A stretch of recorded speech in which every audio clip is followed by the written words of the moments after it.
2019 के लोकसभा चुनाव में उत्तर प्रदेश में विपक्ष ने 16 सीटें करीब जीती थी और उसमें से 2 हार गए बाद में, आजमगढ़ और रामपुर। तो 14 सीटें अभी ऐसी हैं जो भारतीय जनता पार्टी ने हारी या ये कह लीजिए विपक्ष ने जीती। अब उन सीटों को विपक्ष से छीनने की रणनीति और समर नीति में व्यस्त हो गई भाजपा। उसको लगता है कि इन सीटों को किसी तरीके से विपक्ष के फोल्ड से बाहर निकालना जरूरी है। स्वाभाविक है, विपक्ष के लिए भी चुनौती है कि उत्तर प्रदेश में जितने कमजोर स्थिति में वो है, 3 बड़ी पार्टियां कांग्रेस, सपा, बसपा और सीटें कितनी 14। तो अगर विपक्ष इन सीटों को बचा नहीं पाए तो फिर लड़ाई क्या लड़ेगा। और भारतीय जनता पार्टी जो एक फ्रेज इस्तेमाल करती है कि भाई 80 में से 80 चाहिए, उसकी भी कसौटी ये है। और इसके लिए भाजपा ने अपनी व्यूह रचना में सुनील बंसल को उतारा है। सुनील बंसल वही जो भाजपा के उत्तर प्रदेश में लंबे समय तक संगठन मंत्री रहे और उस दौरान जितने चुनाव हुए, चाहे विधानसभा का हुआ हो चाहे लोकसभा का, उसमें भाजपा को लगातार बड़ी सफलताएं हासिल हुई। तो उन सुनील बंसल को भाजपा ने इन सीटों का जिम्मा दिया है। आज लखनऊ में उसकी पहली बैठक हो गई, मंत्रणा हो गई कि भाई ये सीटें कैसे छीने विपक्ष से। अब उत्तर प्रदेश भाजपा के लिए क्यों महत्वपूर्ण है, उसका एक कारण है। भाजपा चाहती है कि उत्तर प्रदेश को हम गुजरात की तरह अपने एक ऐसे किले में तब्दील कर सके जहां कोई सुनामी आए असर नहीं पड़े। कोई गठबंधन हो, कोई समीकरण हो, कोई मुद्दा हो, पार्टी अजेय रहे, अपराजेय रहे। 38 साल बाद जब उसकी सरकार उत्तर प्रदेश में वापस योगी जी लौटाल कर लाए अपनी सरकार, तो भाजपा को लगा कि हाँ ऐसा हो सकता है उत्तर प्रदेश में। अगर ये करिश्मा हो सकता है तो फिर अभेद्य हो सकता है उत्तर प्रदेश।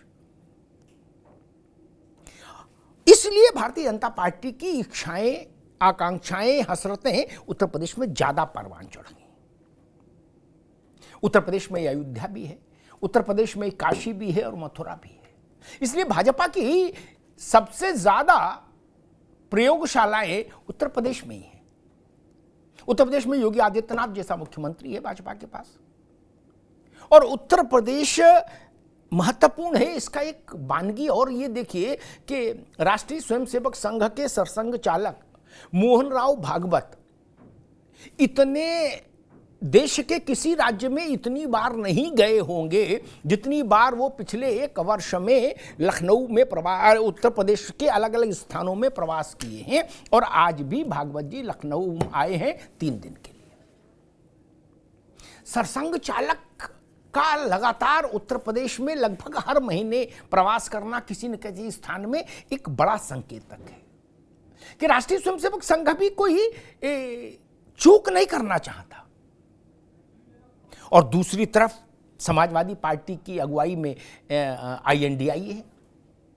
आज मैं देख रहा था समाजवादी पार्टी के अध्यक्ष प्रदेश के नरेश उत्तम पटेल देवरिया में कह रहे थे कि इस बार हम भाजपा का सुपड़ा साफ कर देंगे उत्तर प्रदेश में। कर देंगे नहीं कर देंगे, लेकिन वो भी हौसला तो बुलंद दिखा रहे हैं ना। और ये बात सपा को भी पता है कि अगर 24 के लोकसभा चुनाव में पार्टी का प्रदर्शन अच्छा नहीं रहा तो 27 के विधानसभा चुनाव के लिए पार्टी का मनोबल नहीं बचेगा। पराजय की इतनी लंबी श्रृंखला हो जाएगी पार्टी के पास कि फिर उसके कार्यकर्ता का मनोबल टूट जाएगा और उसको लगेगा कि हम सत्ता में आ ही नहीं सकते। और जब किसी पार्टी के कार्यकर्ता को ये लगने लगे कि हम सत्ता में आ ही नहीं सकते, तो फिर मान लीजिए कि मामला गड़बड़ हो जाता है। आत्मबल से ही ना लड़ाई होगी, आत्मबल से ही आप जीतेंगे। और कांग्रेस सपा के पीछे है, वो उम्मीद कर रहे हैं कि भाई सपा की साइकिल चलेगी तो हमको भी कुछ अच्छा हो जाएगा, 2-4 सीट हम भी जीत लेंगे। और गठबंधन चल गया तो आरएलडी सोच रहे कि 1 सीट हम अब भी निकाल सकते हैं। बीएसपी को भरोसा है कि हम सपा और भाजपा, इन दो शिविरों, सपा गठबंधन और भाजपा गठबंधन, इन दो शिविरों के बीच का जो वोट है और प्लस दलित वोट, उसको एक साथ रख के कुछ हम भी करिश्मा करें। तो तमाम करिश्मों की उम्मीद के बीच में उत्तर प्रदेश में चौसर बिछाई जा रही है सियासत की। संघ भी लगा है, सुनील बंसल को भी मैदान में उतारा गया है। सीटें वापस लेने की जुगत है तो सीटें बचाने की कसरत है। क्या होगा, कैसे होगा, ये तो भविष्य पर निर्भर करेगा। लेकिन अभी उत्तर प्रदेश का ये अखाड़ा रोचक होता जा रहा है।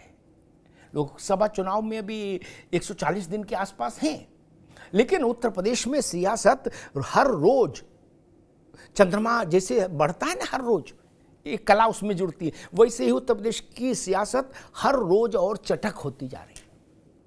भाजपा कह रही है 80 में 80 जीतना है, 14 भी क्यों छोड़ें, उनको भी इधर खींचेंगे। अखिलेश यादव कह रहे हैं 80 हराओ भाजपा भगाओ। इन दो लक्ष्यों के बीच में, इन दो नारों के बीच में लोकसभा चुनाव होगा उत्तर प्रदेश में। मेहमान हमारे साथ जुड़ गए हैं, आपका परिचय करा दें। ओपी सिंह साहब हैं, भारतीय जनता पार्टी के प्रवक्ता। ओपी सिंह साहब का स्वागत है। प्रोफेसर भुवन भास्कर जोशी जी हैं, समाजवादी पार्टी के प्रवक्ता। जोशी साहब का स्वागत है। राज शर्मा जी हैं, कांग्रेस के प्रवक्ता। राज जी का बहुत स्वागत है। सुनील अर्कवंशी हैं, सुभपा के प्रवक्ता। सुनील जी का बहुत बहुत स्वागत। ओपी सिंह जी, भाई 2, 4, 5, 10 सीट भी कोई नहीं जीते, ऐसी स्थिति, ऐसी रणनीति, एक तरफ आप ऐसी बना रहे हो, दूसरी तरफ अखिलेश यादव और उनकी पार्टी कह रही है कि 80 हराओ और भाजपा भगाओ। मतलब एक्सट्रीम हो गया दोनों तरफ से। बाकी चुनावों में भी हम लोग देखते थे 80 की 80, या पहले चुनाव होता था 85 की 85 का कोई क्लेम नहीं करता था। क्या लोग थोड़ा थोड़ा वो थे, तो जो होता ना कि भाई थोड़ा ठंड रखो, कुछ दूसरे भी जीतेंगे। अब की ठंड ना इधर है ना उधर है, शोले भड़क रहे हैं। बोले 80 हम जीतेंगे, वो करे 80 हराएंगे। ओपी सिंह जी। जी अमिताभ जी, बात बिल्कुल आपने सही कही। 2022 के विधानसभा चुनाव में जी भारतीय जनता पार्टी ने एक नारा दिया था, अब की बात 300 के पार। तो हमारे निकट के जो पार्टी है समाजवादी पार्टी, उसने कहा कि जब नारा लगाना तो हम 300 क्यों, 400 पार, हम 400 के पार लगा दें। हाँ, 400 के पार लगा दिया। भाई हम 80 कह रहे हैं तो हम 73 तक तो पहुंच चुके हैं उत्तर प्रदेश में। लेकिन उत्तर प्रदेश में जिनको 1 सीटें, 2 सीटें, 3 सीटें मिली है, लोकसभा, विधानसभा, जहां 400 से अधिक सीटें हैं विधानसभा में और 80 लोकसभा में सीटें हैं, वहां अगर आप ये कह रहे हैं 1 सीट 2 सीट पाने वाले, जैसे मानिए 100 में अगर कोई 80 नंबर पाता तो कहता भाई अगली परीक्षा में हम कोशिश करेंगे कि 90 के ऊपर ले जाए। लेकिन अगर कोई छात्र जिस परीक्षा में 100 में 5 नंबर 2 नंबर पाया हो और वो अपने परिवार को कहे भाई नहीं, इस बार तो मैं 90 के ऊपर ले जाऊंगा।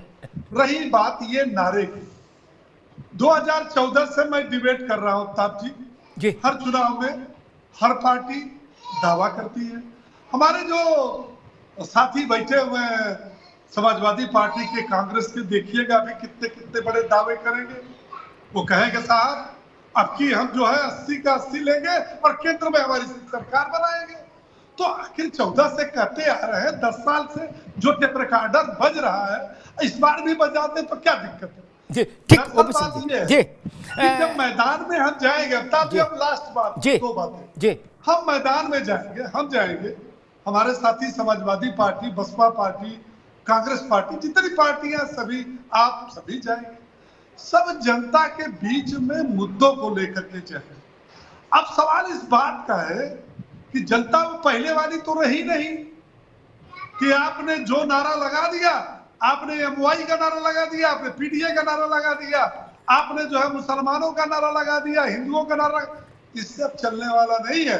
भारतीय जनता पार्टी यदि जाएगी, जनता के बीच में जा रही है, तो बताएगी कि भैया 6 साल में हमने आपके लिए क्या किया और 9 साल में हमारी दोनों डबल इंजन की सरकार हमने क्या किया। ठीक ओपी सिंह, लेकिन वो पार्टियां भी तो बताएंगी अब जी बिल्कुल। जोशी साहब जी, ठीक ओपी सिंह जी, अभी रुकिए। जोशी साहब, विधानसभा चुनाव में आपकी दावेदारी, आपके प्रति अच्छा भाव रखने वाले वोटर को समझ आती है क्या कि भाई जोर लगाएंगे तो कुछ हो सकता है। लोकसभा में मान लीजिए आपके प्रति शुभेच्छा भी रखता हो कोई मतदाता, वो जानता है कि आप लोकसभा में आपकी तो सरकार बननी नहीं, अखिलेश यादव प्रधानमंत्री बने, ऐसी स्थिति तो निर्मित नहीं हो सकती। तब 80 हराओ भाजपा भगाओ ये मामला थोड़ा ज्यादा नहीं होगा, वैसे ही हो गया कि अब की बार 400 पार। जोशी जी, देखिए मैं यहां से शुरू करना चाहूंगा। आपकी नमस्कार। पहले नमस्कार सभी पैनलिस्ट को जी। जहां से हमारे साथी ओपी सिंह जी ने जी पॉलिटिकल साइंस का लंबे समय से विद्यार्थी हूँ, तो मैं पाता हूँ ओपी सिंह जी शायद भूल गए हैं, 2 सांसदों की पार्टी आज देश में सत्ता प्राप्त कर रही है, विभिन्न राज्यों में कर रही है। तो ये देश की जनता है जिन्होंने 2 सीट से लेकर इनको सियासत तक पहुंचाने का काम करे, तो कम से कम 3 सीटों वाले जो इनसे 1 सीट फालतू वाले, उनका उपहास ना मनाए। ये देश की जनता और प्रदेश की जनता के विवेक पे छोड़ दे, वो किसको सत्ता पे लाएगी और किसको सत्ता से हटाने का काम करे। अब मैं आना चाहता हूं आज आपके जवाब पे, जिस पर आपने बहस चलाने का काम करा है। हम आज भारतीय जनता पार्टी का दावा मुझे खोखला दिखाई देता है। राजनीति लंबे समय से राजनीति में सक्रिय होने का मैंने पाया है, उस बदलते मौसम को भी देखा है, और वो मौसम बदलता हुआ हमें दिखाई दे रहा है, शायद वो भारतीय जनता पार्टी को नहीं दिखाई दे रहा। कर्नाटक में कोई राज्य का चेहरा नहीं था, केवल भारतीय जनता पार्टी के आदरणीय मोदी जी चेहरा थे, वहां परास्त हुए। हिमाचल में मोदी जी परास्त हुए और यहाँ पर आदरणीय योगी जी घोसी में परास्त हुए। ये मौसम बदला हुआ है, और जो नारा हमें माननीय अखिलेश यादव जी ने दिया है, पीडीए प्लस इंडिया मिलकर भारतीय जनता पार्टी का सूर्यास्त करने का काम करेगा, उसका आरंभ हो चुका है। वो दिखाई दिया है कि पूरा इनके माननीय योगी जी। ठीक है जोशी जी, ठीक है। ये मनोबल आपको इसलिए भी रखना चाहिए। देखिए, मैं तो सबको शुभकामनाएं देता हूं, राजनीति में जो भी लोग आए हैं, जो भी इम्तिहान देने जाता है, हर विद्यार्थी को, टीचर को वो शुभकामना देना चाहिए। वैसे हम लोग तो न्यूट्रल उसमें सबको बधाई देते हैं, शुभकामना देते हैं। लेकिन एक बात जान लीजिए कि भाजपा 10 सीट ज्यादा जीते तो और 10 कम जीते तो वो कुपोषण का शिकार नहीं हो रहे। उनके रुक जाओ भैया, अब नहीं आएंगे, अभी अंगुली ना उठा, अभी बाकी के पास जाएंगे, फिर आएंगे दोबारा में, ठीक। तो उनकी सेहत फर्क नहीं हो रहा। लेकिन अगर आप 24 में अपने कार्यकर्ता को ये नहीं दिखा पाए कि आपके पास जादू बचा है, तो ये लिख लेना जोशी जी, 27 में कार्यकर्ता नहीं मिलेगा। क्या 27 में कार्यकर्ता नहीं मिलेगा? जैसे कांग्रेस को नहीं मिलता उत्तर प्रदेश में, क्या कार्यकर्ता कहता भैया कहां तक इनके नाम का सिंदूर मांग में लगा घूमे। नारायण दत्त तिवारी को गुजरे हुए कितने साल हो गए, 89 में सरकार थी, बोले बताओ हमारे बाबा के समय में इनकी सरकार थी, अब हम जवान हो गए, कहां कांग्रेस के झंडा लेके घूमे। फिर आदमी आपके लिए भी यही कहेगा जोशी जी, आपकी पार्टी के लिए वो कहेगा भैया 12 में गई, 12 में थी सरकार, बताओ, और 24 में भी रिजल्ट नहीं दिख रहा, तो 27 में मनोबल कमजोर हो जाएगा। ये न्यूट्रल राय है, मेरी सलाह है मित्र। केंद्र में आप तो प्रधानमंत्री नहीं बनेंगे, ठीक बात, लेकिन अगर आप 20 सांसद जिता लाएंगे तो आपका कार्यकर्ता बचा रहेगा, नहीं वो भी भग जाएगा। ये एक बड़ा मसला है आपके साथ। कांग्रेस उस परिस्थिति से बाहर आ गई, वो गवा चुकी जितना गंवाना था, बॉटम पर खड़ी है, उसको खोने को कुछ है ही नहीं। राहुल गांधी चुनाव हार गए, उनको खोने क्या है, वो बीतरागी समाज में चले गए। लेकिन आपके पास अभी है राज शर्मा जी, उत्तर प्रदेश में जो इंडिया लड़ेगा, स्वाभाविक है उसकी लीडरशिप समाजवादी पार्टी के हाथ में होगी। कांग्रेस की क्या भूमिका रहेगी इस 80 हराओ 80 भाजपा भगाओ में? देखो अमित भाई, मैं एक बात जब कह दूं कि एक किसान की कहावत है कि जब सूती कपड़ा अपनी मियाद खत्म करता तो उससे पहले अपना उसका रंग उड़ जाता। तो भारतीय जनता पार्टी का उत्तर प्रदेश से सफाया होना है, इसलिए आप इनके प्रवक्ताओं को भी देख ले, नेताओं को भी रंग उड़ने लगे। अभी आप ही ने इनसे सवाल करा कि आप 80 का दावा कर रहे हैं, तो इन्होंने साफ इनडायरेक्टली कह दिया कि नहीं, हम तो कह रहे हैं आएंगे नहीं। ये अगर अंतःकरण से सुने तो ये भी जानते हैं और इनको पता है कि उत्तर प्रदेश में इनकी क्या इस्बत स्थिति है। तो मैं इस बात का दावा भर सकता हूं कि ये 80 तो छोड़िए, ये जो 62 इनके पास सीट हैं, ये इसको भी अगर मेंटेन कर लें तो बहुत बड़ी बात होगी। इसका उल्टा तो हो सकता है। और उत्तर प्रदेश की ही बात हो रही है, तो उत्तर प्रदेश में इस बात को आप निश्चिंत कर लीजिए। आपने अभी कहा कि कांग्रेस के पास खोने के लिए नहीं है, खत्म हो भाई। 2% वोट पर आगे अब क्या खोएगी इससे ज्यादा? लेकिन 2% से नीचे तो कोई नहीं जानता ना। लेकिन अमिताभ भाई जी, हमारी 89 से सरकार नहीं है, लेकिन मैं आज भी आपको एक बात कह सकता हूं कि 7.5 से कुछ ज्यादा न्याय पंचायत हैं उत्तर प्रदेश में। हमारे 6,500 न्याय पंचायत अध्यक्ष, कार्यकर्ता भी जुटता है। देखिए 30% कार्यकर्ता वो होता है जो लहर में चलता। आज भी हमारे पास कार्यकर्ता, आपके पास है, अच्छी बात है। मेरी इसमें थोड़ा सा मेरा तजुर्बा अलग है, वो भी निवेदन करके मैं सुनील जी के पास चलूंगा। अभी हम एक पार्टी खोल लें, उत्तर प्रदेश विकास मंच पार्टी, कोई नाम रख ले, भारत विकास मंच कुछ रख ले, मान लो, क्या उसके मोहल्ला अध्यक्ष बनने तक के लिए सिफारिश लगने लगेगी। लोग ओपी सिंह से भी फोन कराएंगे, भैया बोल दो क्या जिला अध्यक्ष हमको बना दे। ये भारत है। यहां बहुत इस लेटर पैड छपाने के लिए आदमी कुछ भी करने को तैयार है। नहीं, हमारी पार्टी का, अरे रुको भैया, निषाद जी अभी आए थे, उनकी पार्टी के भी तो कर्नाटक तक से सिफारिश आ रही, बोले हमको कर्नाटक का प्रभार दे दो, फ्रेंचाइजी टाइप का। पार्टी बना लो, वो अध्यक्ष में कोई समस्या नहीं, वो आ जाती है भीड़ उतनी। और जो अध्यक्ष बनने आता वो डब्बा मिठाई का भी लाता है, राज जी हमको मालूम है ना, एक डब्बा अपने इलाके की मिठाई का भी लाता है और गुलदस्ता, कहता है अध्यक्ष जी। सुनील रघुवंशी जी जानते ही होंगे, इन्होंने भी कईयों को अध्यक्ष बना दिया होगा। बोले जाओ लखनऊ मिलो, बनाते तुमको अध्यक्ष। क्या आदमी घर के बाहर अपना साइन बोर्ड लगा लेता है, रामलाल अध्यक्ष, थोड़ा उसका भी काम चल जाता है। ये भारत है, अच्छी बात है। सुनील रघुवंशी जी, भाई अगर 80 सीटें सपा कह रही कि हम जीत जाएंगे, आज मैं नरेश उत्तम पटेल देवरिया में थे, मैं उनको सुन रहा था, उनने कहा भाई आपकी तो हमारा बिल्कुल तय हो गया। आपकी पार्टी और भाजपा, आप उसके गठबंधन के हिस्से हैं। ओम प्रकाश राजभर से बात करो तो वो कहते कि भाई जी जब हम आ गए, अब बताइए हैं तो अब कुछ बचा, सब साफ हो जाएगा, कोई नहीं जीता, केवल एनडीए जीतेगा।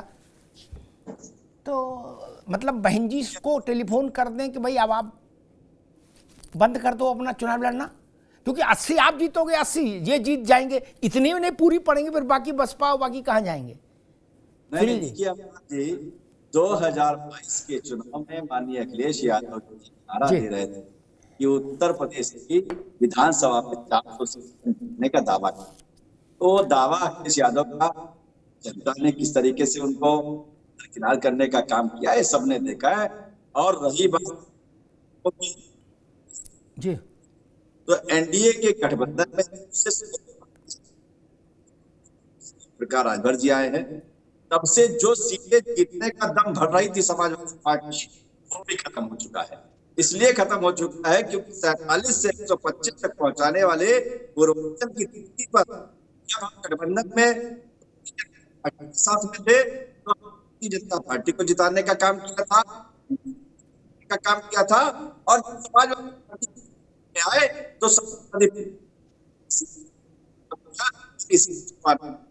राष्ट्रीय अध्यक्ष लगातार हैं, चाहे पूर्वांचल की धरती हो, चाहे पश्चिमांचल हो, चाहे मध्यांचल, सभी जगह वो जाने का काम करते रहते हैं। हम अपने संगठन का विस्तार करते रहते हैं। रही बात अभी हमारे कांग्रेस के भाई एक बात कह रहे थे, उनके पास कार्यकर्ता है, सब कुछ है, बिल्कुल कार्यकर्ता आपके पास है, सब कुछ है। जिस तरीके से अपने घोषणा पत्र देकर खाली बंधन साथी को जिताने का काम सबक देखने का, सिर्फ आपने एक पत्र किया, आपके पास किसी भी तरीके का प्रचार जी ठीक पड़ा। और उसके ठीक है बाद सुनील जी, जरा एक टेक्निकल चीजें भी दुरुस्त कराइए, कोई आवाज में दिक्कत आ रही है, दोबारा आते हैं आपके पास। अजय भाई की बात पर एक बात और याद आ गई, एक उदाहरण बता दूं, पुराना मेरा तजुर्बा। राम जेठमलानी साहब ने जब वो भाजपा में और उस नए राजनीति में नहीं आए थे तो उन्होंने एक मंच बनाया था, समाज सेवी मंच, क्या नाम था उसका, देखो मैं भूल रहा हूं, ठीक। रविंद्र गुप्ता उसके महामंत्री थे, हमारे दोस्त थे। तो फर्रुखाबाद तक के लोग उसके अध्यक्ष के लिए हमसे सिफारिश करा के लेटर ले आए, बोर्ड लगा लिया। क्या साफ समझ रहे ना भैया राज जी? तो ये भारत है, इसमें कोई भी संस्था आप खोल लो, अध्यक्ष की कमी नहीं। प्रोफेसर जोशी, भारतीय जनता पार्टी की जो बात मुझे समझ में आ रही रणनीति वो आ रही है कि समाजवादी पार्टी की जो सबसे प्रतिष्ठापूर्ण 2 सीटें थी, आजमगढ़ और रामपुर, वो उन्होंने आपको हरा दी। आपका मनोबल वहां से कमजोर होता, स्वाभाविक है, जब आपने अपने सबसे महत्वपूर्ण विकेट गिर जाए। क्या और अब वो जो 14 सीटें गियर में लिए है बीजेपी ने, जिसके लिए उन्होंने मंथन चिंतन शुरू किया है, आज बैठक भी कर रहे हैं, आरएसएस भी सक्रिय, वो 14 सीटें भी आप और बसपा के लिए वो हैं कि माथे का चंदन है। क्या वो भी चली गई तो संदेश बड़ा खराब जाएगा नहीं जोशी जी? देखिए अमिताभ जी, मैं पहले तो ये कहना चाहता हूँ, कभी आपकी बात पहले वाले फेज में, जो फेज ही हुआ, दूसरे फेज चल रहा, पहला फेज में आपने कही, उन्होंने कहा, आपने कहा कि आप लोगों को का तो प्रधानमंत्री बनना नहीं है।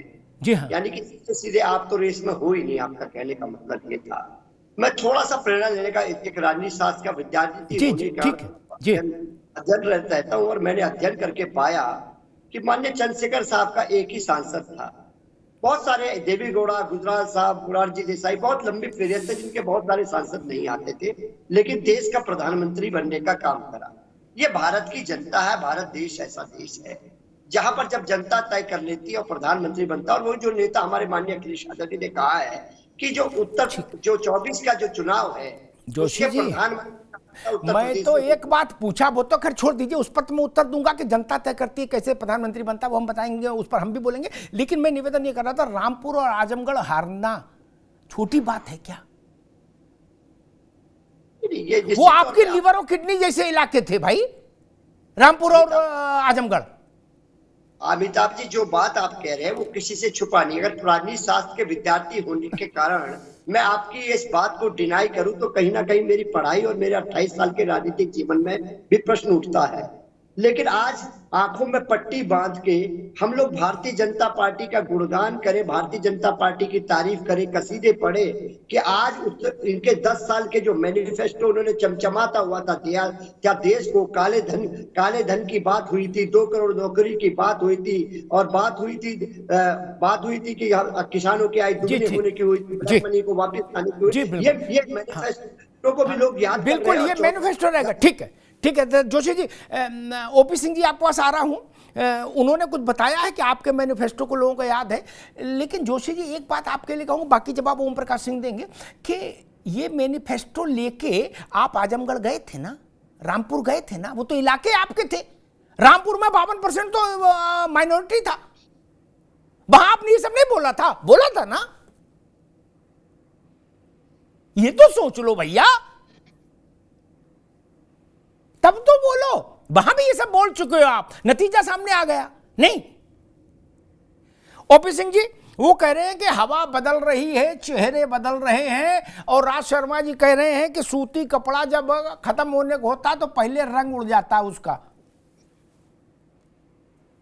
ओपी सिंह जी, अमिताभ जी, राजनीति में दावा करना, सपना देखना, पानी पी पी के कोसना, तो इस पर कोई टैक्स नहीं गवर्नमेंट का है, ये सबको स्वतंत्र है, ये सब इसको सपना देख सकते हैं।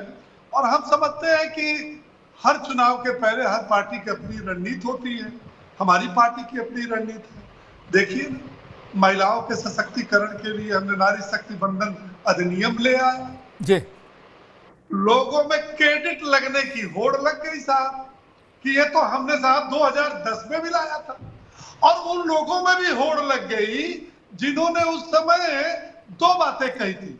एक तो ये कि मुस्लिम महिलाओं का भी आरक्षण दिए, ये ओबीसी वाली बात की चीज है। अगर ओबीसी मुस्लिम महिलाओं को आरक्षण नहीं मिला तो हम ईट से ही बजा देंगे। और कुछ लोग तो पहुंच गए थे, बोले कि भाई हम तो सरकार में समर्थन दे रहे, हम समर्थन की चलेंगे। कांग्रेस पार्टी डर के मारे राज्यसभा से पास होने के बाद लोकसभा में नहीं ले गई। आप ये बताइए कि इस देश के अंदर जो खेल हो रहा है, उस खेल से इस देश का प्रत्येक नागरिक क्या अनभिज्ञ है? क्या वो नहीं जानता कि आज भारत देश दुनिया में अपनी मजबूती का, अपनी आत्मनिर्भरता का, अपनी दृढ़ता का, अपनी संकल्पता का, ठीक, हर चीज का डंका। ठीक है ओपी सिंह जी, ये एक पॉलिटिकल सवाल पूछ लूं। ये ओपी सिंह, एक मिनट भाई, एक पॉलिटिकल सवाल ले लो। हाँ ठीक है, सुनो ना, एक पॉलिटिकल सवाल ले लो ना। महिला आरक्षण चूंकि आप ले आए इशू, महिला आरक्षण के मामले में देश की राजनीति में एक नए किस्म का ध्रुवीकरण हो गया। पूरा INDIA ओबीसी को फ्रंट रो पर लाकर खड़ा कर दिया, ओबीसी के इशू को।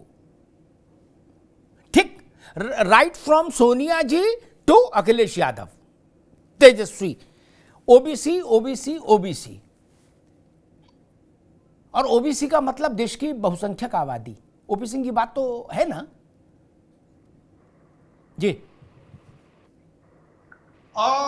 ओबीसी की मांग इन्होंने रखी है। हमारी सरकार ने जब ये नियम लाया था तो उसने ये भी कहा था कि 2024 के चुनाव के बाद हम तत्काल जो है भारत की जो है जनगणना और परिसीमन आयोग का गठन करेंगे। परिसीमन आयोग में इनके भी सदस्य रहेंगे, कांग्रेस उतना ही करेंगे। दूसरी बात, सरकार ने ये कहा कि भाई ऐसा नहीं है कि इस अधिनियम में अगर सबके विचार आते, अगर कोई संशोधन की चीज है तो संशोधन भी किया जा सकता। आप ये बताइए, 543 सीटें इस देश के अंदर हैं। SC ST के लिए हमारे संविधान में व्यवस्था है, वो लागू है देश की आजादी के बाद से। आप ये बताइए कि 543 पर ओबीसी हो, चाहे मुस्लिम हो, चाहे सामान्य हो, चाहे SC SC ST हो, किसी को रोक है चुनाव लड़ने पर?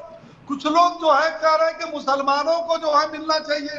तो भाई अगर संविधान में धर्म के आधार पर व्यवस्था हो तो ठीक है, ठीक ओपी सिंह जी, बिल्कुल सुन लीजिए। एक बात आप ये बताइए, इस देश का प्रधानमंत्री कौन है? ओबीसी है। इस देश के दो राष्ट्रपति दलित और वंचित और आदिवासी को किसने बनाया? हमने बनाया। हमारी केंद्र सरकार और प्रदेश सरकार में 37% तक ओबीसी मंत्री है। ये किसने दिया? हमने दिया। विधानसभा में हम 32% ओबीसी हमारे सदस्य हैं। किसने दिया? आप देख लीजिए ना। और जिन लोगों ने ओबीसी का 4 बार सरकारें थी और 75 साल में, ठीक है ओपी सिंह जी, अभी रुकिए। ठीक है ओपी सिंह जी रुकिए। राज शर्मा जी, एक सवाल खड़ा होता है, आपके उत्तर प्रदेश में सबसे प्रमुख अलाई समाजवादी पार्टी ने एक नई मांग रख दी। उसने कहा कि भाई वो SC ST OBC तो दो ही, कोटा में कोटा, साथ में मुसलमान को भी कोटे में कोटा दो। ये नई मांग है और ये बवाले आजम वाली मांग है। कैसी बवाले आजम वाली? होना जाना कुछ नहीं, लेकिन इससे बीजेपी को भी लाभ हो जाएगा और कांग्रेस की सांसद हो जाएगी कि इधर बोले तो नुकसान, उधर बोले तो नुकसान। कांग्रेस क्या सोच रही है अखिलेश यादव की इस मांग पर कि महिला आरक्षण में मुसलमान महिलाओं के लिए अलग से कोटा तय हो? राज्य मैं अमिताभ भाई एक बात आपसे कहना चाहता हूं कि किसी भी राजनीतिक दल को, किसी भी पॉलिटिकल पार्टी को हर वोट की जरूरत है। मैं इस बात का कह सकता हूं कि क्या भारतीय जनता पार्टी नहीं, मेरा निवेदन दूसरा था। मैंने पूछा इस मांग पर आपकी क्या राय है? कांग्रेस की राय पूछी, अभी भाजपा को बाद में कोसे। जो संविधान कहता है पार्टी हमारे संविधान के उस पे चलती है, और संविधान जो हमारे देश का है उस हिसाब से सबको अपनी अपनी जगह अपनी अपनी व्यवस्था में बाबू जगह एक मिनट भाई भाई भाई, मैं कोई चीज उधार नहीं रखना चाहता। आपने संविधान पर डाला, मैं संविधान खोल के सामने रख देता हूं। भारत का संविधान कहता है धर्म पर आधारित आरक्षण वर्जित है, संभव नहीं है। अब बता दीजिए राय क्या है सब अखिलेश यादव की इस मांग पर। एक मिनट के मुसलमान महिलाओं को इसमें अलग से कोटा दो, इस पर मैं ये कहता हूं कि जो आज के जमाने की पुकार है, जो आज के जमाने में चाहिए वैसा होना चाहिए। अगर मान लो गोल मोल करो, आप जलेबी बना रहे हो राज भाई। अरे सीधे बोलो देना, हाँ हम सहमत है, क्या तो नहीं सहमत है? इस मांग से सहमत नहीं हो सकते? नहीं, हम पूरे गठबंधन पे, गठबंधन के हम संग हैं, गठबंधन से हम अलग नहीं है। जो हमारा इंडिया गठबंधन है हम उस अरे भाई मैं पूछ रहा हूँ मुसलमान को और मुसलमान महिला के लिए अलग से कोटा इसमें होना चाहिए, आप इस बात से सहमत है कि नहीं? बस इतना बता दीजिए। आप हाँ ना बोलो तो मैं जोशी जी से पूछूं। नहीं, अगर हो तो हमें कोई आपत्ति नहीं। अरे मैंने आप उनका सब पहले आपने गुगली फेंकी, बोले संविधान, मैंने संविधान का क्लॉज बता दिया, अब आप कह रहे हो। अरे कोई नहीं अमिताभ भाई, जवाब तो मैं ही दूंगा भैया, जवाब तो मैं ही अपने शब्दों में दूंगा। ठीक, अच्छी बात कह रहे हैं, नहीं मैं अपने ही शब्दों में दूंगा। बिल्कुल दीजिए, ठीक, अच्छी बात है। मैं सुनील रकमशी के पास चलूंगा, ठीक है, मैं सुनील रकमशी के पास चलूंगा। लेकिन सियासत में ऐसे बच के निकलना जो है ना, टीवी पे संभव है, जनता में संभव नहीं।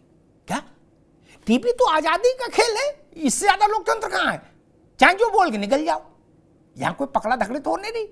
लेकिन जनता आपके वक्तव्य को सुनती है और एक नजरिया बनाती है। क्या हमको मालूम है जन्नत की हकीकत क्या है, कांग्रेस जानती है। इधर गिरे तो कुआं, उधर गिरे तो खाई। कहते गलत मांग कर दी सपा ने तो अखिलेश यादव नाराज, और कहते हाँ मुसलमान को भी दो इसमें, तो फिर चुनाव कहां लड़ेंगे भारत में? अखिलेश यादव को तो यूपी के बाहर चुनाव लड़ना नहीं, कांग्रेस क्या करेगी? राहुल जी फिर कहां महाकालेश्वर में जाके दंडवत करेंगे? एक समस्या हो, मुंडे मुंडे मदर भिन्ना, जितने सर उतनी बातें। अब फंसा दिया अखिलेश जी ने कांग्रेस को भी, देव सफाई भाई। इस देश में धर्म पर आधारित आरक्षण तो प्रतिबंधित है भाई। कोई मांग करे, उसकी मांग करने से क्या होगा? जाति आधारित आरक्षण ही संभव था। अब अखिलेश जी ने कुछ सोच समझ के फंसाया है।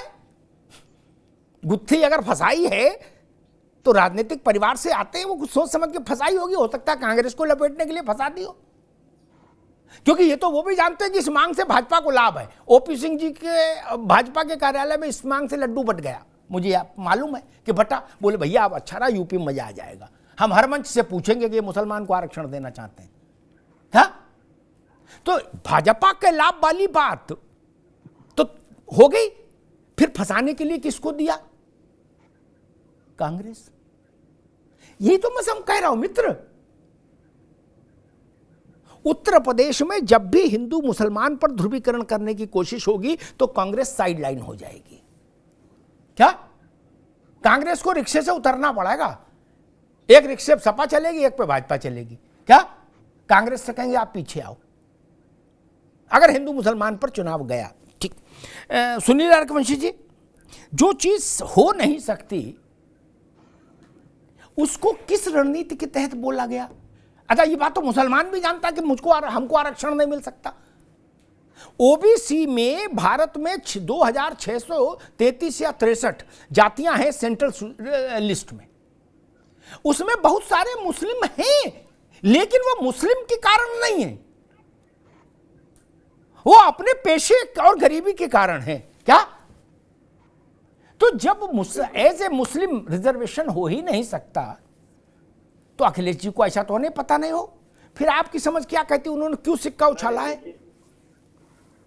नहीं देखिए, अखिलेश जी और कांग्रेस की सरकार इतनी मुस्लिमों के प्रति इतना ज्यादा उन्होंने अच्छा काम करने का काम किया। जब देश का आजाद हुआ था तो उसके बाद नौकरियों में मुस्लिम लगभग 30% के आसपास मुस्लिम था, और इनकी सरकारें रहते रहते आज की तारीख में मुस्लिमों का क्या हाल है नौकरियों में, ये सब लोग जानते हैं।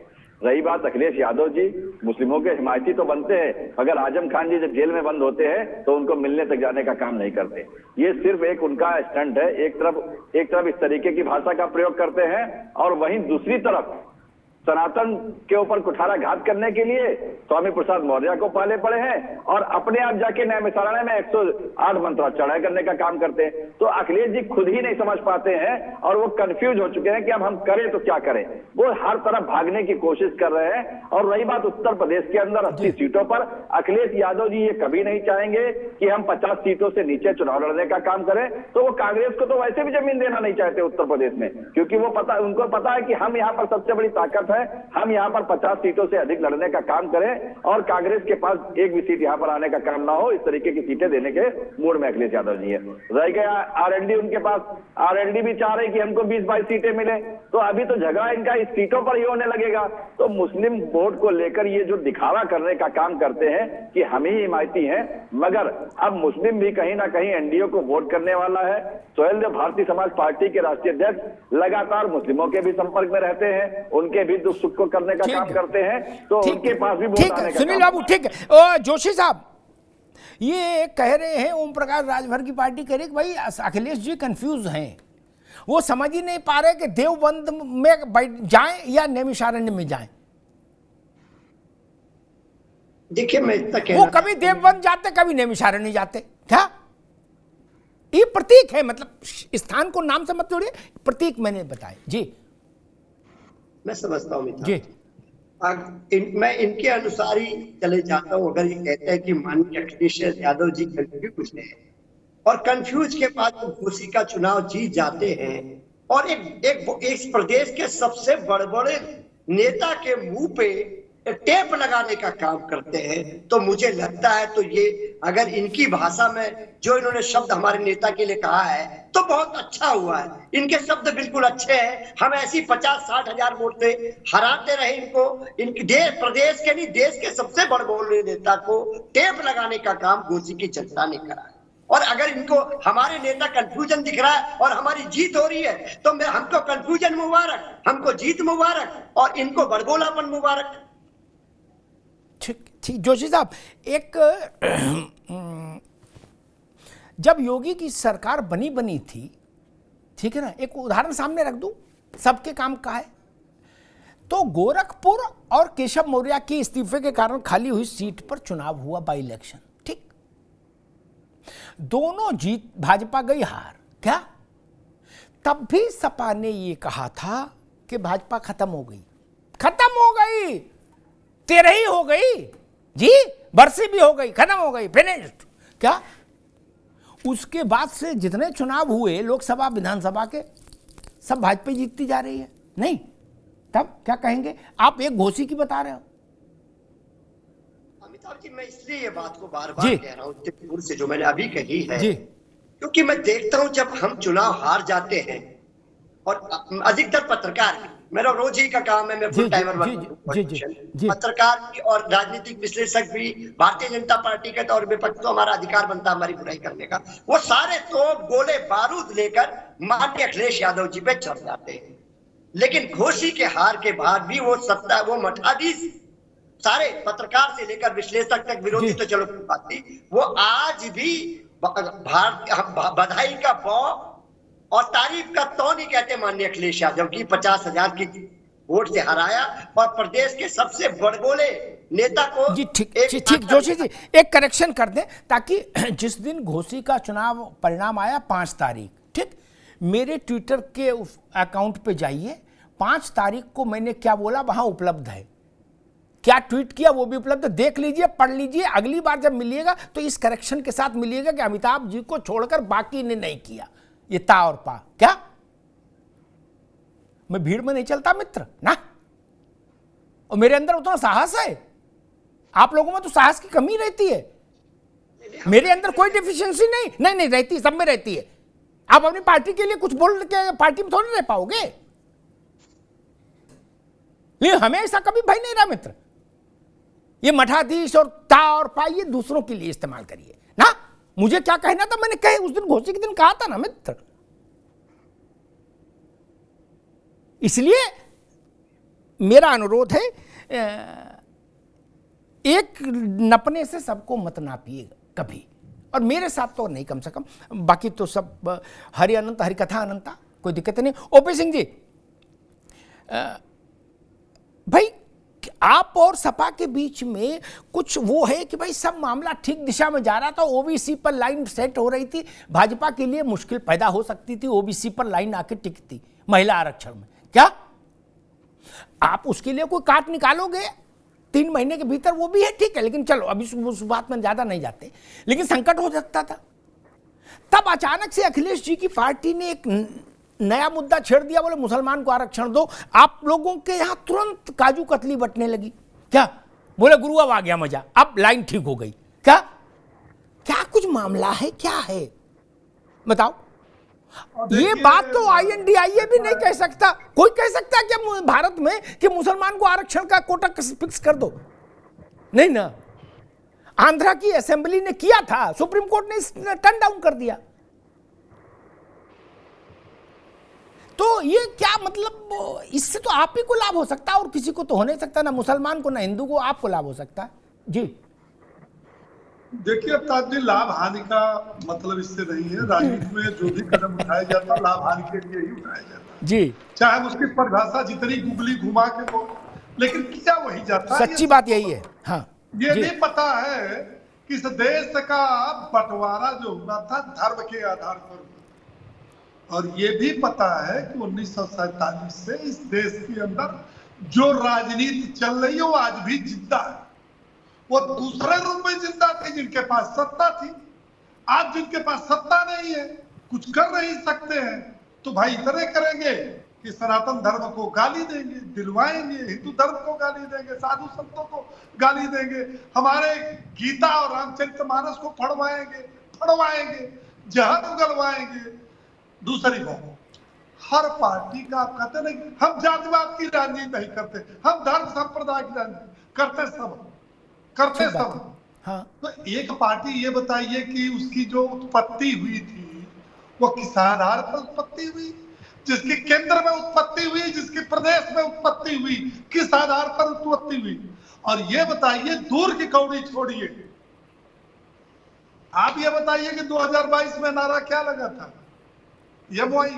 और जब 2022 में 38 साल का रिकॉर्ड टूटा तो इसी लखनऊ में समाजवादी पार्टी की कार्यकारिणी की बैठक हुई थी और खुले मंच से एक नेता ने कहा कि भैया हर विधानसभा में 20,000 यादवों का, 20,000 मुसलमानों का वोट काट दिया गया, इसलिए हम इतनी सीटें कम पाए।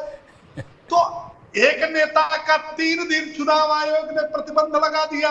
उसने कहा भैया मेरठ में कि भैया सुनो, एक भी मुसलमानों का वोट नहीं छूटना चाहिए। आज ये बताइए, इस देश के अंदर हिंदुओं को गाली देने के लिए, सनातन धर्म को गाली देने के लिए और मुसलमानों के प्रति पूजन अर्चन करने के लिए होड़ मची है कि नहीं मची है? ठीक है ओपी सिंह जी, ये ठीक है, ये जी आपका जी ठीक है, आपका सुनिए इस ठीक, बात को एक मिनट ओपी सिंह, अभी एक मिनट, एक सवाल नारा भी लग गया है। हाँ ठीक, मैं एक सवाल राज शर्मा से लूं। राज शर्मा जी, कल चुनाव में जाना है उत्तर लोकसभा के, उत्तर प्रदेश के गांव-गांव, खेड़ा-खेड़ा, मोहल्ला-मोहल्ला, कस्बे-कस्बे में जब भाजपा का कार्यकर्ता, RSS संघ का स्वयंसेवक जाएगा, मंच से नहीं, 4 लोगों के साथ बैठ के कहेगा कि भैया रामायण को गाली, भागवत को गाली, सनातन को गाली, क्या हिंदू का अर्थ बता रहे कि फारसी में चोर और उचक्का है अर्थ, लुटेरा, क्या, और कह रहे मुसलमान को आरक्षण दो,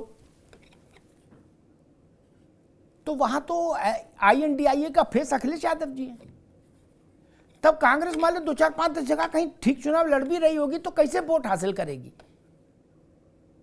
ये सवाल तो खड़ा होगा गांव-गांव में, खड़े गली-गली में कि भैया हिंदू को गाली और मुसलमान के लिए आरक्षण मांग रहे हो, है? कह रहे समोसा गरम निकाल के खिलाओ इनको, तो फिर तो मुश्किल आएगी। राज शर्मा जी, आपके लिए नहीं आएगी यूपी में?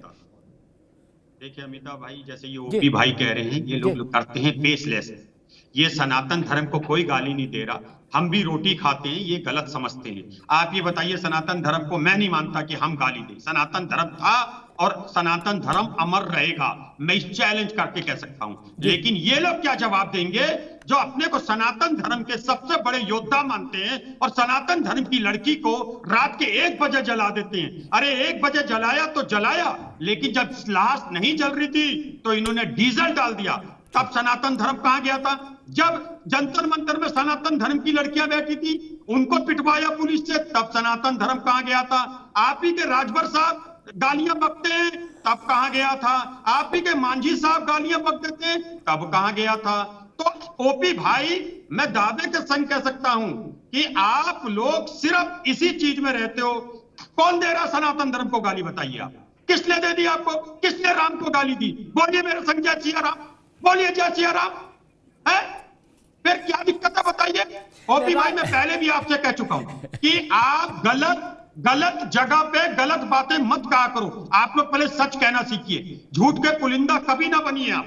ठीक है, कुछ उत्तर दे राज शर्मा जी, अभी वो ओम प्रकाश सिंह जी उत्तर दे रहे हैं। ओपी जी। हाँ बिल्कुल, राज शर्मा जी बिल्कुल सही कहा। कांग्रेस इतनी पुरानी पार्टी, सनातन धर्म की खेवनहार, उसको अगर कोई आरोप लगाएगा तो बताइए ये कैसे बर्दाश्त होगा? आप ये बताइए, उदय स्टालिन ने जिस क्षण सनातन धर्म को कहा कि ये धोखा है, सनातन धर्म बकवास है, तो वो भाई बहन का ट्विटर बोला था क्या? उसी एनडीए का हिस्सा बिहार के मंत्री चंद्रशेखर ने जब कहा था तो क्या ट्विटर बोला था क्या? और आपके पार्टी के दिग्विजय सिंह से लेकर के और तमाम नेताओं ने हिंदू ग्रंथों, हिंदी धर्मों के बारे में, और आपने तो सुप्रीम कोर्ट में लगा दिया कि राम एक काल्पनिक पात्र है। तो क्या उस समय आपका ट्विटर बोला था क्या? बोला था। दूसरी बात, आपको भाई बहनों की बड़ी चिंता है, बहुत अच्छी होनी चाहिए, महिलाओं के प्रति तमाम आदर रहा, लेकिन आपको पता है ये फर्जीफिकेशन अमिताभ जी के सामने मत बोलिएगा। पूरे देश में महिला अपराध में सबसे नंबर 1 पर आपकी ही सरकार है, और महंगाई पर रोना रोते हैं तो पूरे भारतवर्ष में सबसे महंगा पेट्रोल और डीजल राजस्थान है। तो भैया जरा सा दो मानक नहीं हो सकता, महंगाई का और कानून व्यवस्था का, और हिंदू और मुस्लिम का। ये जो है ना जनता में भाषण दे, अरे खड़े होके बोलो ना कि एनडीए का हिस्सा सनातन धर्म में रहने वाला समाजवादी पार्टी, उदय स्टालिन, चंद्रशेखर सिंह हमारी पार्टी के, और बड़े मियां तो बड़े मियां, छोटे मियां सुभाष, आपके जो नेता राहुल गांधी जो सूट के ऊपर जनेऊ पहन के मंदिरों में जाते हैं ना, उन्होंने हिंदू धर्म की परिभाषा बताया था, और उन्होंने बताया था कि ये हिंदू धर्म क्या है। तो भैया आप जनता का किसका मुंह बंद करोगे? हर सनातनी बर्दाश्त नहीं कर पाएगा। ठीक ओपी सिंह जी, ये जो जहर उगलवा रहा है ये समाजवादी पार्टी ने। ठीक है, जो प्रोफेसर जोशी, आपको ये नहीं लगता कि आप अपने ही सहयोगी दल उत्तर प्रदेश में कांग्रेस के लिए मोहल्ला गली गली चुनाव लड़ना मुश्किल कर दोगे? आप तो पुराने खिलाड़ी हो, आप तो मुस्लिम एमवाई के पे ही चले हो, तो कोई दिक्कत आपके लिए नहीं है क्या? आप तो गली में कहोगे हाँ हम मुसलमान आरक्षण के पक्ष में, लेकिन इनके कैंडिडेट कहां जाएंगे कांग्रेस के? भाई कुछ तो जगह ये भी लड़ेंगे ना, तब आप इनके लिए मुसीबत क्यों पैदा कर रहे हो भैया? देखिए यहाँ पर अमिताभ जी, मुसीबत का कोई विषय नहीं है, विषय है लड़ाई किसकी लड़नी। नहीं, मुस्लिम आरक्षण मांग के आप कांग्रेस के लिए मुसीबत पैदा कर रहे हो भाई। मैं थोड़ा सा विषय बोलूं जी, टाइम दिया अमिताभ जी। मैं कहना चाहता हूँ हम किस चीज की लड़ाई दी है, हमारे नेता ने क्या फार्मूला दिया है, और उस फार्मूले के बाद हमारी क्या जीत हुई है। हमने फार्मूला दिया है जो सबसे ज्यादा पीड़ित है आदरणीय योगी जी की सरकार में और आदरणीय मोदी जी की सरकार में, वो है पिछड़ा, दलित और अल्पसंख्यक समाज। और हम इनकी ओपी सिंह जी ये शालीनता नहीं। अरे ओपी भाई जरा सुनने की आदत भी डालो। अरे किसी के भी बीच में नहीं बोला भाई, ठीक है, वो केवल जोशी जी की आवाज आएगी अभी। जोशी जी कंक्लूड करिए। जी देखिए मैं इतना कहना चाहता हूँ, हमारा जो बिल्कुल स्टैंड साफ है, हमारे नेता ने बिल्कुल साफ कर दिया है हम किन की लड़ाई को लड़ने का काम कर रहे हैं। हम लोग पिछड़ा, दलित प्लस अल्पसंख्यक समाज और ठीक, यही ठीक समझ गए। वो का बाकी तो कांग्रेस जाने, कौ रहीम कैसे निभे बेर केर को संग, बेडोलत रस आपने उनके फाटत अंग। आपको तो आनंद आता हिंदू मुसलमान के, आप पुराने प्लेयर हो, आज के नहीं, पुराने प्लेयर हो। मुलायम सिंह जी से बड़ा इसका प्लेयर कौन था? कोई नहीं, वो जानते थे सारे चरखा दांव। लेकिन राहुल गांधी के लिए मुसीबत पैदा हो जाएगी, ये जान लीजिए। एक दिग्विजय सिंह को और सलमान खुर्शीद का बयानों को कहाँ डिफेंड नहीं कर पाते, बवाल फंस जाते। आपने नया शोषा छोड़ दिया, बोले आरक्षण दो मुसलमान को। सुनील रघुवंशी, भारत के किसी भी राज्य में किसी भी कालखंड में मुसलमान को आरक्षण देने की अगर कोशिश भी की राजनीतिक लोगों ने, तो उस राज्य की हाई कोर्ट ने और बाद में देश के सुप्रीम कोर्ट ने उसको बहुत दृढ़ता के साथ रिजेक्ट कर दिया। भारत की संसद में कई बार कहा जा चुका कि धर्म पर आधारित आरक्षण संभव नहीं। भारत का संविधान बहुत साफ लिखता है कि धर्म पर आधारित आरक्षण संभव नहीं। फिर ये मांग, वो भी लोकसभा चुनाव से 125 दिन पहले, किसको फायदा किसको नुकसान, ये तो कम समझदार आदमी भी समझ रहा है। नहीं, देखिए, ये संविधान को मानने वाले लोग नहीं है। संविधान, जब संविधान के दायरे में जो चीज नहीं आ रही तो आप उसकी मांग किस तरीके से करें, तो ये कहीं ना कहीं आप गुमराह करने का काम कर रहे हैं। इससे कोई भी फायदा होने वाला समाजवादी पार्टी को नहीं है कि समाजवादी पार्टी इस चाल को चलने का काम करे तो हमारी तरफ इस वोट आने का काम होगा। समाजवादी पार्टी ने हमेशा तुष्टीकरण करने का काम किया है। आप इस तरीके का मुद्दा लाते हो और आप भाजपा के ऊपर आरोप लगाने का काम करते हो कि हिंदू मुसलमान भाजपा करने का काम करती।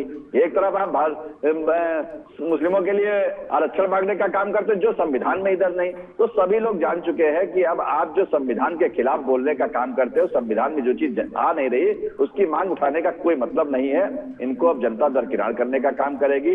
ये घोसी को चुनाव को लेकर बहुत खुशी मनाने का काम करे। हमने भी हमारे प्रोफेसर साहब को बधाई देने का भी काम किया था, जो हमारे साथ अभी प्रोफेसर साहब बैठे हैं। एक डिबेट में भी इनको हमने बधाई दी थी, हमने अखिलेश यादव जी को भी बधाई दी। तो आप इस खुशी से बिल्कुल प्रफुल्लित होइए। मगर 2024 की लड़ाई हम लोग, एनडीए पूरा जो है मन बनाकर लड़ने का काम कर रहा है। पूरी तरीके से हम लोग ताकत लगा रहे हैं, हर जगह अपने संगठन को मजबूत कर रहे हैं। तो आप चिंता मत करिए, आपको जनता खुद जवाब देगी। 10 सेकंड का और समय देंगे। हम आपको बताएं कि हम किन मुद्दों को लेकर, ये अभी महिलाओं के बारे में बहुत बड़ी बड़ी बातें कर रहे थे। महिलाओं के इतने हिमायती थे, इनकी सरकार कांग्रेस और समाजवादी पार्टी की मिलकर वहां सरकार रही, कभी महिलाओं के बारे में नहीं सोचा कि उनको इज्जत घर देने का काम करे। ये किस सरकार ने देने का काम किया? आज महिलाएं अपने आप को सुरक्षित समझने का काम करती है। गांव में खेत खलियान में जाने का काम करती थी, मगर आगे इज्जत घर देकर महिलाओं को सम्मान देने का काम किया।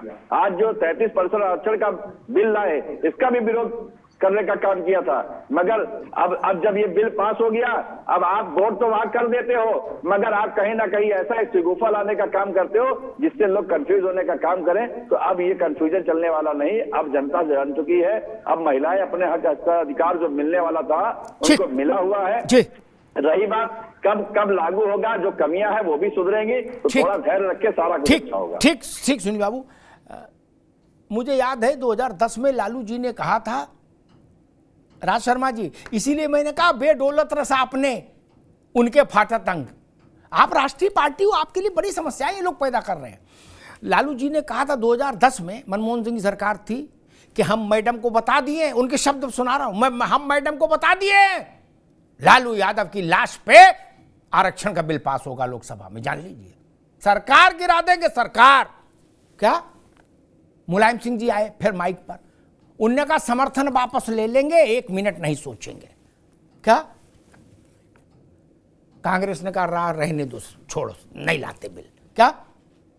अब बिल पास हो गया, तो अब कैसे भैया क्रेडिट लोगे? लालू जी सुरक्षित हैं, अच्छे हैं, स्वस्थ हैं, ये तो अच्छी बात है, ईश्वर करे और स्वस्थ रहे। लेकिन उन्होंने कहा तो ये था कि मेरी लाश के ऊपर से गुजर के बिल बनेगा। अब इसमें तो तारीफ कर दो कि ना, लाश जैसी कोई स्थिति नहीं आई और बिल भी पास हो गया। नहीं, और सुन लो महाराज, और सुन लो, स्वामी प्रसाद मौर्य, उदयनिधि स्टालिन, महिलाओं के आरक्षण में मुस्लिम महिलाओं के लिए कोटा, ये सब चीजें ऐसी हैं राज शर्मा जी, ये कोरोना वायरस जैसी आपको तंग करती रहेंगी। कश्मीर से कन्याकुमारी, असम से गुजरात तक, जहां जाओगे यही पूछा जाएगा कि भाई उस पर क्या कहेंगे। आरजेडी के चंद्रशेखर ने कहा है कि रामायण फर्जी है। उसका जवाब दे के निपटोगे, अगली जगह जाओगे प्रेस कॉन्फ्रेंस करने, लोग पूछेंगे भाई साहब स्वामी प्रसाद मौर्य ने कहा कि हिंदू का मतलब चोर और फर्जी, जवाब दो, वो आपके गठबंधन के बड़े नेता हैं। क्या कर राज बाबू, कैसे निभेगा मामला, बताओ। कि जो हमारा इंडिया का गठबंधन बना है वो कुछ शर्तों के संग बना हुआ है, कुछ अलग भी हैं। जैसे कि आप स्टालिन की बात कर रहे हैं, वो लोग वैसे भी सनातन धर्म को कभी उन्होंने अपना नहीं माना, वैसे ही एआईडीएमके माने ना तो गाली थोड़ी देंगे। नहीं तो क्या ओपी सिंह, तो हमने कहा कह दिया गाली दीजिए? क्या ओपी सिंह साहब कह सकते हैं एआईडीएमके को अलग करें? क्या मोदी जी ने नहीं कहा था सनातन धर्म एक लाइफस्टाइल है? मैं नहीं मानता लाइफस्टाइल है, ये हमारा धर्म है जो पहले से चला आ रहा और अमर रहेगा। इसमें क्यों नहीं कहते हैं ओपी सिंह साहब? हमने स्टालिन का हमारी कांग्रेस पार्टी के किसी नेता ने समर्थन नहीं करा, वो उनके व्यक्तिगत बयान है, मैं उनकी जुबान से तो बोल नहीं रहा हूं। इसलिए मैं आज भी कह रहा हूं स्टालिन के बयान से हमारा कोई लेना देना नहीं, उनके बयान व्यक्तिगत बयान है। ठीक है, मैं ठीक है राज भाई, आगे बात। मैं सिर्फ मित्रवत सलाह दूंगा, उनको टेलीफोन करके ऐसे जितने भी लोग हैं उनको बताओ कि व्यक्तिगत बयान कम से कम 125 दिन होल्ड कर ले, लोकसभा हो जाए उसके बाद रोज व्यक्तिगत बयान दें। ऐसे बयान देंगे वोटिंग तक बवाल हो जाएगा। आप तो दूध के जले हो फिर भी समझ नहीं रहे हो भाई। 400 से 40 ऐसे ही हो गई, कुछ तो कारण रहे होंगे राज भाई, नहीं? और ये फिर बवाल लोग फैला देंगे। खैर, आप कांग्रेस की इच्छा, अगर कांग्रेस अपने को उदार इतना मान रही है कि देखिए अभिव्यक्ति की आजादी है? अगर हिंदू को सनातन को गाली देने, और फिर एक चीज मैं कहता हूं, वो नेता धर्म पर क्यों बोले प्रोफेसर साहब, वो नेता धर्म पर क्यों बोले जिनको धर्म के बेसिक्स की और धर्म से जुड़ी भावनाओं की समझ नहीं हो राज भाई? क्या राहुल जी की अपब्रिंगिंग में धर्म का कोई लेना देना नहीं? क्या वो वेद पुराण उपनिषद कहते हैं पढ़े, लेकिन पढ़े होंगे इस पर शक है। क्या उन्होंने आज क्या कहा? कहना कुछ चाह रहे थे, बोले क्या? ओपी सिंह की पार्टी की भी शायद ज्यादा निगाह नहीं गई ने, वो लोग बवाल काट देंगे। क्या उन्होंने कहा कि बीजेपी में सांसदों की स्थिति ऐसी है, उनकी कोई हैसियत नहीं है, कोई उनको पूछ नहीं रहा 2 पैसे का। एक सांसद ने मुझसे कहा कि मेरी कोई हैसियत नहीं, बीजेपी के सांसद ने कहा, तो उन्होंने तुलना किसी की? बोले जैसे मंदिरों में मूर्तियां होती हैं देवताओं की, पावरलेस, यूजलेस। क्या लो भैया कर लो बात। 12 करोड़ आदमी बाबा विश्वनाथ के दर्शन मत्था टेक के गया साल भर में काशी में, और आपने बता दिया मूर्ति बेकार है। हे नाथ नारायण, क्या होगा? 7 करोड़ आदमी बांके बिहारी की पांव पूज के गया है एक साल में। क्या कौन सी किताब पढ़े हो भैया?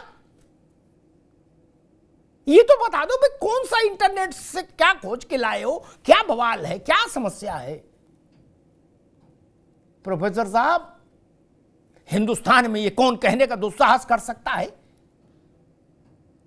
इस देश ने मूर्तियों की रक्षा के लिए प्राण दे दिए, पता ही इतिहास आपको? ना समझ लोग। औरंगजेब के समय में, अब्दाली के समय में, नादिर शाह के समय में इस देश के हजारों लोगों ने प्राण दे दिए हंसते हंसते मूर्तियों के विग्रह के सम्मान के लिए। और प्रोफेसर साहब एक बात गांठ मान लीजिए,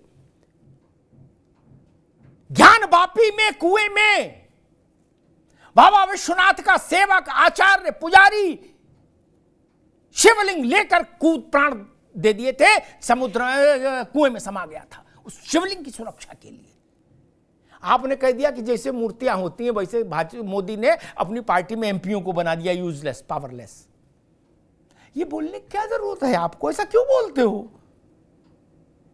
तिरुवयूर का मंदिर, उत्तर भारत छोड़ो, दक्षिण का उदय, पद्मनाभ का मंदिर, तिरुपति बालाजी, सब जगह मूर्तियां ही हैं मित्र। इस देश का प्राण बसा है मूर्तियों में। आक्रांताओं ने मूर्तियां खंडित की तो आज तक भारत के मन से वो घाव गए नहीं। आपने, आक्रांताओं ने मूर्तियां तोड़ी थी, रामलला के मंदिर को ध्वस्त किया था, 550 साल युद्ध चला, संघर्ष चला और अंत में विजय हुई। यतस धर्मो ततस जयो। और अयोध्या में श्री राम लला का भव्य मंदिर बनकर तैयार हो गया। राजनेता ऐसा कैसे कोई बोल सकता है कि पावरलेस होती मूर्तियां? किसी मंगलवार को देश के किसी मोहल्ले में हनुमान जी के मंदिर चले जाइएगा राजबाबू, क्या 100-200 आदमी आरती करता मिलेगा। बनारस चले जाइए, चाहे संकट मोचन, चाहे दुर्गा कुंड, चाहे बाबा विश्वनाथ, आपको पता लग जाएगा मूर्तियों में क्या ताकत है। काशी महाराज से लेके और रिक्शे वाला तक सब लाइन में लगे होते हैं। केदारनाथ, बद्रीनाथ, वैष्णो देवी,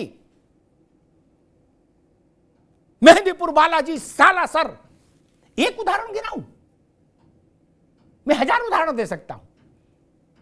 राजनीतिक लड़ाई लड़िए, लेकिन ऐसे उदाहरण मत दीजिए। भाजपा पर 4 आरोप ज्यादा लगाइए, कोई दिक्कत नहीं मुझे। भाजपा डिफेंड करेगी, नहीं कर पाएगी, नुकसान उठाएगी, क्या फर्क पड़ रहा है? न भाजपा देश है, न कांग्रेस देश है, लेकिन ये मूर्तियां देश का प्राण हैं। जिन घरों में, ओपी सिंह जी, जिन घरों में ठाकुर जी की सेवा होती है, जागृत देह की तरह सेवा होती है कि नहीं होती है? उनका जागरण होता है, स्नान होता है, श्रृंगार होता है, भोग होता है, रात में भोग होता है, आरती होती है, फिर शयन होता है। नहीं, ये भारत की परंपरा है। सोमनाथ से लेके और मल्लिकार्जुन तक, महाकाल तक, कहीं चले जाइए। मथुरा में बाबा द्वारिकाधीश का मंदिर जाके देखिए,